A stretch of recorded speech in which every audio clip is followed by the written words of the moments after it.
Siz ushbu videoni ustiga bosdingiz. Bu degani Roblox kanalingizni kuchaytirishni juda ham xohlaysiz va siz hozir shu ikki toifadan biriga kirishingiz mumkin. Birinchisi, Roblox kanalingiz bor, lekin videolaringizni yaxshi ko'rishlar yig'olmayapti. Va ikkinchisi esa sizda hali kanal yo'q, lekin kelajakda ochish niyatingiz bor. Agar gaplarim to'g'ri bo'lsa, menga ishonishingiz mumkin. Bugungi videoda sizga 5 maslahatni beraman. Va bu maslahatlar Roblox kanalingiz viral bo'lishiga yordam berishi mumkin. Bizning birinchi va eng asosiy xatomiz vaqtni besamar o'tkazib yuborish. Ko'pchilik boshlovchilar mukammal sharoitni kutib yashashadi. Ideal ssenariy yozishga urinishadi. Eng qimmat mikrofon sotib olishni rejalashtirishadi yoki eng so'nggi rusumdagi kompyuter bo'lishini kutishadi. Natijada esa oylar, ba'zan esa yillar boy beriladi. YouTube platformasida eng qimmatli resurs bu vaqt va trendlarni vaqtida ushlab qolishdir. Hozir qo'lingizda qanday telefon yoki kompyuter bo'lsa, o'shandan foydalanib birinchi videoni ssenariylashtiring va uni montaj qilishni boshlang. Mukammallik ortidan quvmang, chunki haqiqiy tajriba faqat xatolar ustida ishlash va muntazam harakat qilish jarayonidan keladi. Ikkinchi muhim qoida: kontent sifatiga mutlaqo boshqacha yondashish.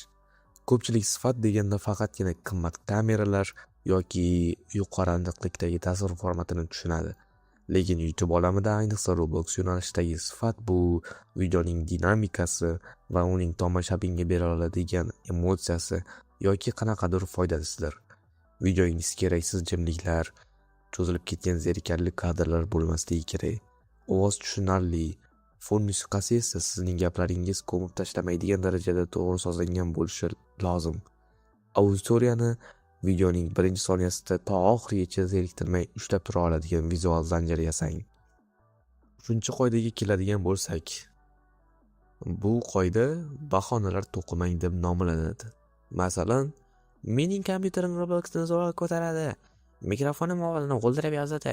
Shunga o'xshash. Bularning barchasi shunchaki birinchi qadamni bosishdan qo'rqish uchun o'ylab topilgan bahonalardir.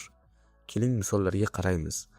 Dunyodagi eng katta YouTuber MrBeast faoliyatni boshlagandan uning na kompyuteri, na professional kamerasi bo'lgan. U o'zining ilk videolarini oddiy va sifatsiz notebookda montaj qilgan. Yoki eng mashhur Roblox YouTuberidan biri Crickcraft'ni olaylik. U ham dastlab qotib ishlaydigan eski kompyuterda o'yin o'ynab, mikrofon o'rniga telefonda ovoz yozgan.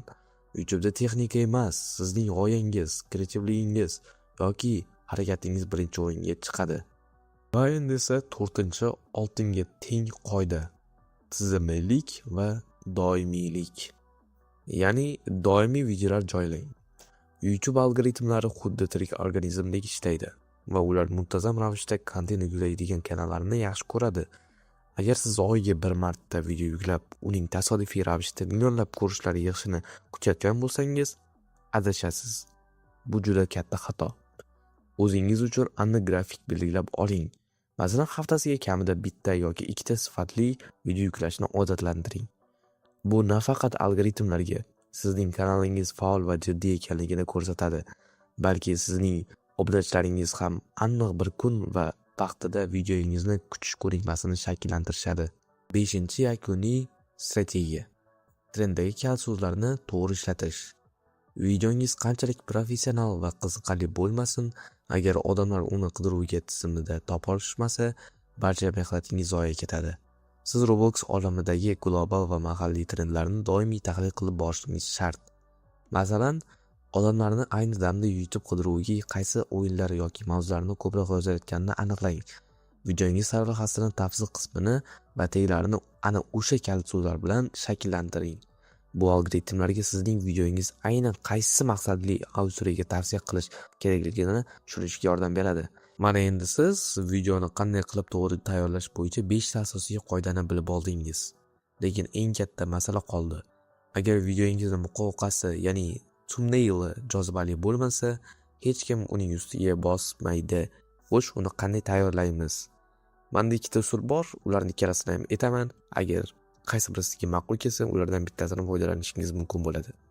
Birinchi usul: klassik va samarali yondashuv. Videoingiz ichidagi eng qiziqarli emotsiyaga boy yoki kutilmagan lahzani topib, screenshot qilib oling. Keyin har qanday montaj dasturini uning yorqinligi, brightness va ranglari yorqinroq, vibrant qiling. Chunki yorqin ranglar ko'zni tortadi. Asosiy qahramon yoki obyekt yoki yaxshi ko'rinishi uchun orqa fonini biroz xiralashtiring, ya'ni blur effektini bering. Eng oxirida esa rasm ustiga qisqa va qiziqish uyg'otadigan matn, ya'ni tekst qo'shing. Va agar bu usul sizga qiyinchilik tug'dirsa, noodatiy narsa xohlasangiz, sun'iy intellekt platformalaridan foydalaning. Men sizga Gemini, Rev yoki shunga o'xshash Midjourney ni tavsiya qilaman. Ularga o'zbek tilida o'zingiz xohlagan Roblox sahnasini yozib bersangiz, sizga bir necha soniyada tayyor yuqori sifatli fonlar chizib beradi. Do'stlar, agar ushbu videodan o'zingiz uchun ozgina bo'lsa ham foyda topgan bo'lsangiz, kommentariyada o'z shaxsiy fikringizni yozib qoldiring. Sizning fikringiz va qo'llab-quvvatlashingiz men uchun juda muhimdir. Agar ushbu mavzu ko'p odamga qiziqarli bo'lsa va faolligini ko'rsam, buning davomi sifatida keyingi videoni ham tez orada chiqaraman.